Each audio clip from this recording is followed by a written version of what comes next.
Hello everybody, welcome back. It's Jordan here. Today we're going to be taking a look at the custom LEGO Ford Mustang Shelby GT500 B model. To build this alternate model, you have to pick up one of the Ford Mustang sets, which has 1,471 pieces. Those pieces are divided among 6 different building stages, and you want to crack open all of those bags and sort all of those parts by part type. After that, head over to Rebrickable.com and purchase your instructions from Fira's LEGO Cars. He creates all sorts of insane alternate models and custom cars. It's so incredible. And in particular, today we're interested in the Mustang Shelby GT500 B model. And once you purchase your instructions from this page here, they're going to be just like LEGO instructions in PDF form.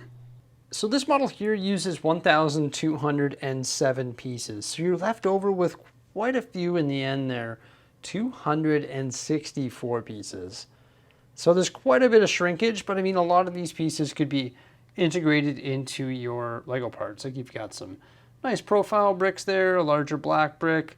Then you've got some brackets, some large plates, some nice tiles, even one with the print, and also the 2 windscreens. Unfortunately, the windscreens did not get used in the model, so there is no windscreens. I mean, that's pretty common with LEGO vehicles, specifically Technic ones, not really the LEGO Creator Expert ones.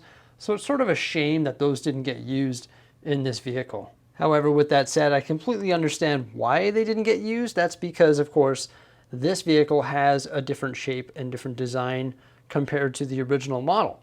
So the Shelby GT500 here obviously has a different shape, so you're not able to use the same windscreens, right?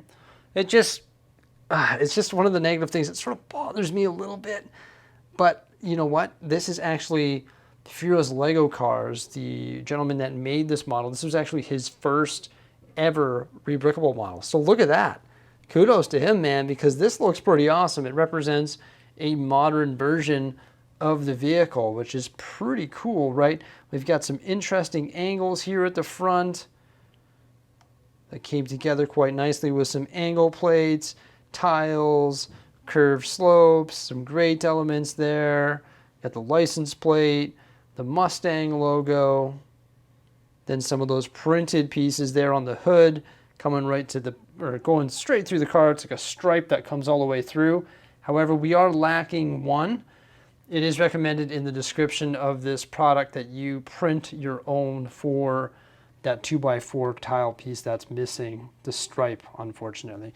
We've got a nice texture on the hood there.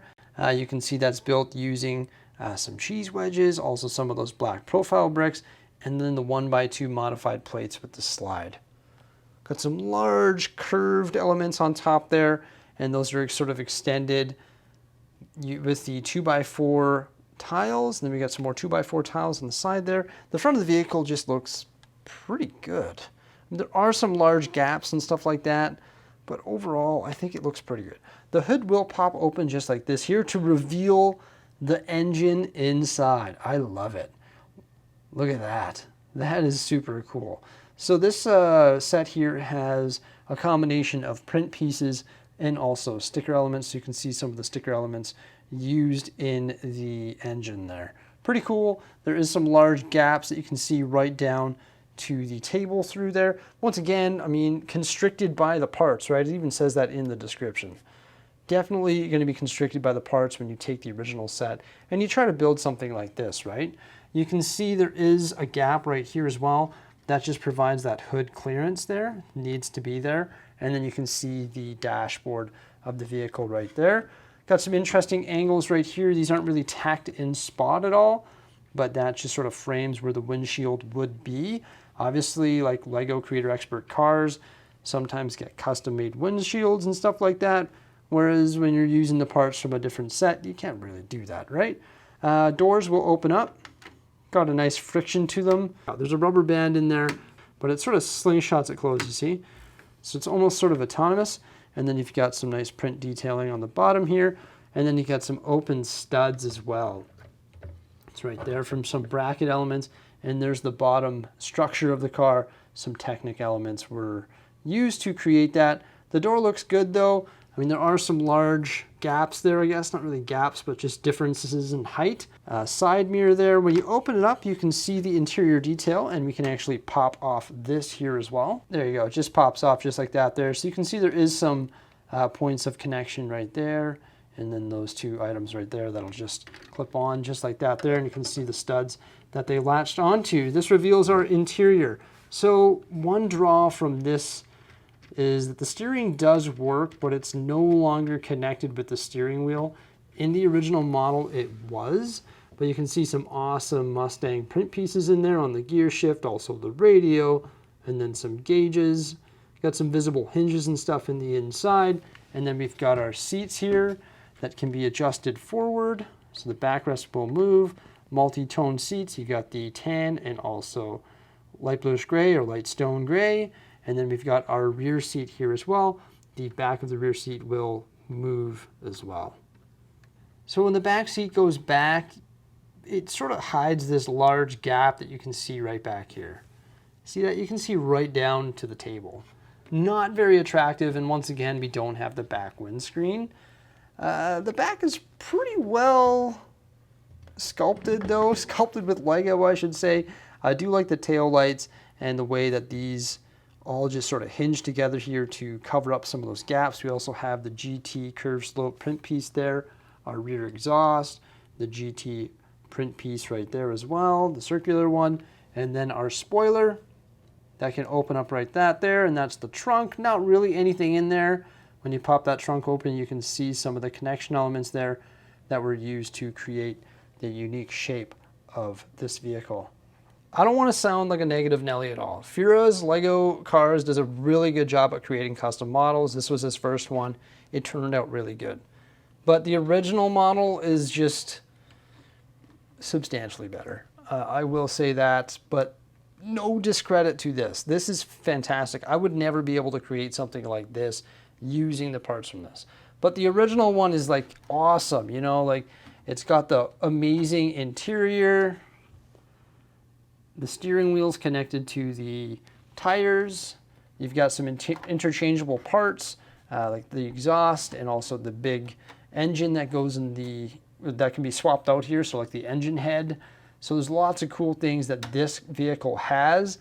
And this model was already perfect, okay? So I can't say that this one is good as this one, but this one is a good display piece. And if you want a modern version of the Shelby GT500, then this is a pretty good way of doing it. Obviously, it's probably the best way of doing it at this point, but I much prefer the classic one right here. It is just an amazing Lego Creator Expert vehicle. It's perfect. But once again, every single piece that went into this model was meant to create this thing. Whereas this one here, we're working with the part constraints of this set here. So ultimately in the end, do I think that it's worth buying two of these models here to create something like this? I'm gonna tell you yes, and here's why. Because Fura's Lego Cars on Rebrickable.com has actually created multiple different designs and alternate models for this vehicle. So what I think is really cool about that is if you don't like this one here, you're like, you know what, you know, it didn't really come together the way I wanted it to, and I want to try something different. Well, you can actually just break this one down and you can build something different from like whatever he has offered, right? So I think that's really cool. And it's really not too bad having two of these because they're just such a cool Lego set. So if you already have this one and you want to, you know, create a different vehicle that's going to be the same color and sort of have the same style of building, but just be a completely different model, then I highly recommend it. Just my thoughts. But this one here, it's not the cleanest that I've ever built of his. I've built a Countach and also the other Porsche as well. But yeah, I do recommend it because it's just fun building multiple cars. So yeah, everybody, thank you so much for popping on by. Remember to like, subscribe, and stay tuned. Farewell.